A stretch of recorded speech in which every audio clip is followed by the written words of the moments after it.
I wanna show you guys how to set the print area in Excel. Let's go! To print selected cells of an Excel spreadsheet, first you need to highlight the area. Then go to the Page Layout tab, click on Print Area, where you select the option Set Print Area. Now, if you go to the View tab up here and click on Page Break Preview, you'll see how the selected area is distributed on pages. Here, the data is spread on 3 pages. But if this is not convenient enough, we can change that. Let's say we want to include the June figures on page 1. Drag and drop this blue line here to move the data for June to the first page. All dividing lines can be adjusted the same way. You can also change the page orientation. Go to the tab Page Layout and set the orientation to Portrait or Landscape. Depends on which suits you better. We'll select Landscape here.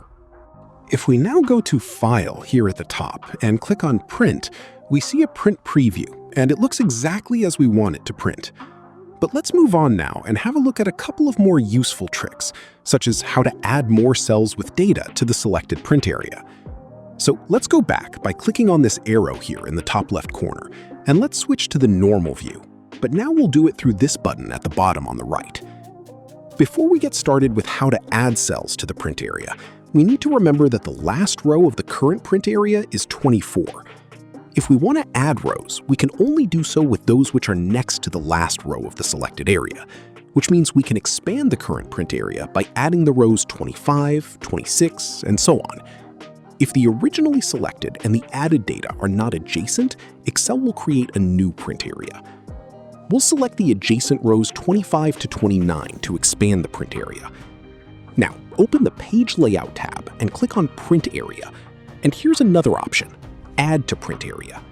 Click on it, and that's it. If we now go to File and click on Print again, it shows the expanded print area. And that's not all for today. Sometimes you might need certain rows or columns to repeat. For example, the column with the names. It's included on page 1, but not on page 2. Which can make data reading a little bit complicated.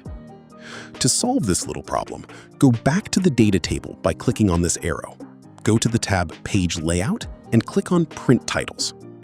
You'll see a window where you can specify rows to repeat at top or columns to repeat at left. We want to repeat the column with names, so we'll click on this option. Select the column A and confirm the choice with OK. And that's all it takes. When we have a look at the print preview, we can see that the column with names shows on both pages, which makes it much easier when it comes to reading the data. Once everything's been set as needed, just hit Print to print out only that part of the data table you need. And before we wrap it up for today, there's something to bear in mind when setting the print area. If you save the workbook now, the print area you've set will be saved too, so you can print out the same area anytime you open the document. To clear the print area, click on the arrow in the top left corner again, go to the Page Layout tab, click on Print Area, and select Clear Print Area.